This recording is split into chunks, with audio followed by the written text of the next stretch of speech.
Hi everyone, I hope you all are good and doing well. I'm a student of the Law Center 2, Faculty of Law, University of Delhi, and in today's video, I will tell you the topic 1 of the Law of Torts. Topic 1 में हमें 4 cases पढ़ने हैं। Total अगर आप case mat खोलोगे उसमें 8 cases लिखे हुए हैं पर बाकी के 4 केसेस फैकल्टी के थ्रू स्क्रैप कर दी गए हैं। ऑलरेडी बहुत केसेस है हमारे पास पढ़ने को तो जितने स्क्रैप हो सके I think that's well and good. So topic one में 4 cases है and this video is going to be more like a podcast. तो पीपीटी में कोई कंटेंट नहीं लिखा है so you have to listen to me. और अगर आपने केस मैट खरीदा है तो उसे ओपन करो और जो भी मैं बोल रही हूँ साइड साइड में उसे नोट करते रहना। मेरे हाथ में भी केस मैट है so I am just telling you now. पहला केस जैसा कि पीपीटी में दिख रहा है वाइट वर्सेस जॉन वारिक। इसमें ये था कि एक इंसान था, उसने ट्राईसाइकिल ली थी एक कंपनी से और कंपनी ने कहा था कि अगर इस ट्राईसाइकिल को जो चला रहा है यानी जो राइडर है, उसकी नेग्लिजेंस की वजह से कोई भी उसे हानि हुई, तो उसके लिए कंपनी लायबल नहीं होगी। और हुआ यही कि एक जो इंसान जिसने ट्राईसाइकिल खरीदी थी, उसका एक्सीडेंट हो गया और उसने फिर कोर्ट में केस फाइल कर दिया कि मेरे को अब कॉम्पेंसेशन चाहिए। कंपनी ने बोला कि इसमें हमारा कोई नेग्लिजेंस नहीं था। आप जिस तरह से उसे राइट कर रहे थे that is not right way of doing that. तो एट द एंड ये बहस चल रही थी कि किसकी गलती है, नेग्लिजेंस या राइडर की है या कंपनी वालों की है। तो कोर्ट ने बोला कि इन दिस केस नेग्लिजेंस जो है वो कंपनी की तरफ से है एंड ना कि फ्रॉम राइडर की तरफ से। तो फाइनल डिसीजन क्या आया, नेग्लिजेंस का केस लगेगा कंपनी के ऊपर। ड्यूटी ऑफ केयर हुई है, ब्रीच ऑफ ड्यूटी हुई है और कॉम्पेंसेशन प्लांटिफ को मिलेगा। जिस इंसान ने वो ट्राईसाइकिल खरीदी है उसे कॉम्पेंसेशन मिलेगा। नेग्लिजेंस के प्रिंसिपल्स याद रख लेना, duty of care, breach of duty like that ना, वो याद रखना, वो ज़रूरी है। तो बस इतना ही है इस केस में। कोर्ट की ऑब्जर्वेशन क्या थी, आई ऑलरेडी टोल्ड यू कि कंपनी ने नेग्लिजेंटली सेंड की थी एक डिफेक्टिव मशीन, तो प्लांटिफ की गलती नहीं है। सेकंड केस है हमारा टाउन एरिया कमेटी वर्सेस प्रभु दयाल। जब भी आप इस केस को मेंशन करो ना, इसके साथ एक लीगल प्रिंसिपल लिख देना, that is damnum sine injuria. Law entrance के टाइम पे पढ़ा होगा, damage without legal injury. Legal injury ना एक कार्डिनल प्रिंसिपल है जब भी आप लॉ ऑफ टॉर्ट्स की बात कर रहे हो, और अगर कॉम्पेंसेशन चाहिए और लीगल इंजरी नहीं हुई है तो भूल जाओ कि कॉम्पेंसेशन कभी मिलेगा। कॉम्पेंसेशन के लिए लीगल इंजरी का होना ज़रूरी है। इस केस में क्या हुआ था कि जो टाउन एरिया कमेटी थी उन्होंने प्रभु दयाल की दुकानों को मतलब बुलडोजर से तोड़ दिया था। तो प्रभु दयाल गए कोर्ट में कि कैसे मेरी दुकानों को तुमने तोड़ दिया। तो टाउन एरिया कमेटी ने बोला कि आपकी दुकानें इलीगल थी। प्रभु दयाल ने बोला कि आप इन्होंने मेरे को नोटिस भी नहीं दिया।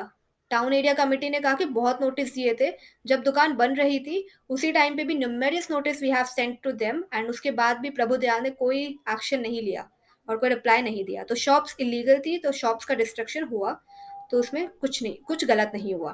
प्रभु दयाल ने कहा कि इन लोगों ने मेरी शॉप का डिस्ट्रक्शन तब किया जब मैं आउट ऑफ द स्टेशन था।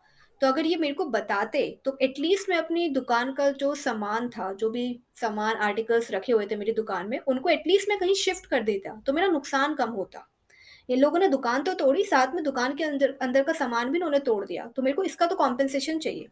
कोर्ट ने बोला दुख है तुम्हारे लिए, हमें सहानुभूति है तुम्हारे लिए कि तुम्हारे दुकान के अंदर का सामान टूट गया। यहाँ पे तुम्हें डैमेज हुआ है पर कोई लीगल इंजरी नहीं तुम्हारी वॉयलेट हुई है इसमें, तो तुम्हें कॉम्पेंसेशन नहीं मिलेगा। ठीक है।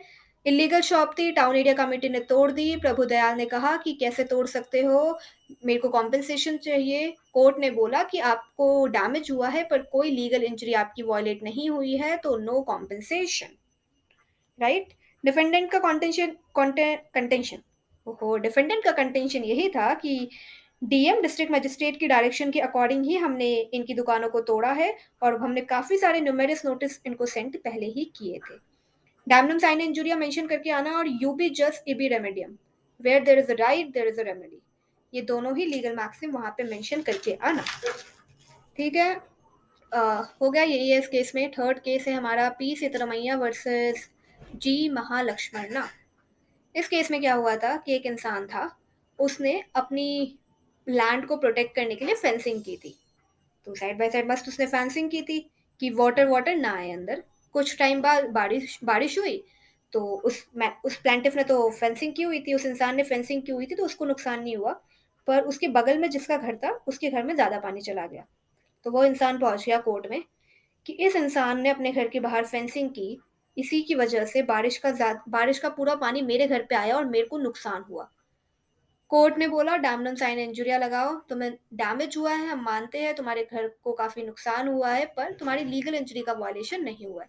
सामने वाले इंसान को पूरा हक है कि वो अपनी लैंड को प्रोटेक्ट करने के लिए उसमें फेंसिंग कर सकता है।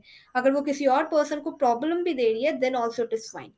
ये बात याद रखना कि अगर सपोज दैट पहले बारिश आ गई होती और उसके बाद तुम फेंसिंग कर रहे होते, वो पानी को अपने पड़ोस वाले के घर में धकेल कर, उस समय फिर तुमने उस समय फिर तुम्हारे पास वो राइट नहीं है। ये तुमने पहले ही प्रिवेंशन की है कि बारिश आ सकती है, तो मैं पहले ही फेंस कर लेता हूँ, तो इस टाइम पे तुम्हें कॉम्पनसेशन देने की ज़रूरत नहीं है। पर अगर बारिश आ गई और उसके बाद तुम अपने घर का पानी धकेल कर अपने बगल वाले के घर पे फिर फेंसिंग कर रहे हो और कह रहे हो कि मैं तो अपनी लैंड को प्रोटेक्ट कर रहा हूँ, तो वो गलत है। उस टाइम पे तुम्हें कॉम्पनसेशन देना पड़ेगा। ठीक है, इतनी बात याद रख लेना। Right to build the fence to protect the land, if it cost to another person then no liability. Cardinal principle legal injury है, मैंने पहले ही बता दिया। अगर इंजरी नहीं है, कोई लीगल इंजरी का वॉल्यूशन नहीं हुआ है, तो कोई कॉम्पनसेशन भी तुम्हें नहीं मिलेगा। That's fine. तो लास्ट केस हमारे यूनिट 1 का ये है Rajkot municipal corporation versus Manjul Ben, Jayantilal नाकुम and others.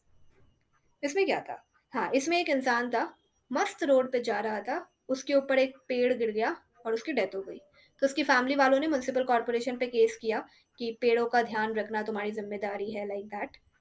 तो कोर्ट ने एट द एंड कोई कॉम्पेंसेशन उनको नहीं मिली थी, क्योंकि कोर्ट ने कहा there should be reasonable proximity between duty of care and doctrine of neighbourhood. जब भी इस आंसर को लिखो ना, रीजनेबल प्रॉक्सिमिटी वाला डॉक्ट्रिन लिख कर आना, पूरा अच्छे से लिख कर आना, और डॉक्ट्रिन ऑफ नेबरहुड लिख के आना। ठीक है, ये दोनों डॉक्ट्रिन मेंशन करके आना। और ऑनरेबल कोर्ट ने इसमें रेफर किया था डोनॉग वर्सेस स्टीवनसन का केस ऑल्सो, तो वो भी अगर हो सके तो मेंशन। हाँ, तो doctrine of reasonable proximity mention करके आना है और डॉक्ट्रिन ऑफ नेबरहुड मेंशन करके आना है। रेफर करना है डोनॉग वर्सेस स्टीवनसन के केस को। और बर्डन ऑफ प्रूफ प्लांटिफ के ऊपर होता है, ये लाइन भी लिख के आना। और इस पे एक और लीगल मैक्सिम लिख के आना, दैट इज रेस इप्सा लोक्यूटर। ये सारे पॉइंट्स ना अपनी केस मैट में साइड पे लिख लो कि ये केस है और इसमें क्या क्या आपको मेंशन करके आना ही आना है। क्योंकि केसेस काफ़ी काफ़ी लॉन्ग है और अगर आप एंड मोमेंट में पढ़ने बैठ रहे हो तो थोड़ा पॉसिबल नहीं हो पाएगा वो। तो ये सारी चीज़ें मेंशन करके आना। And with this we are done with the topic 1। Very soon I will come with the other topics also. By the time have a great day.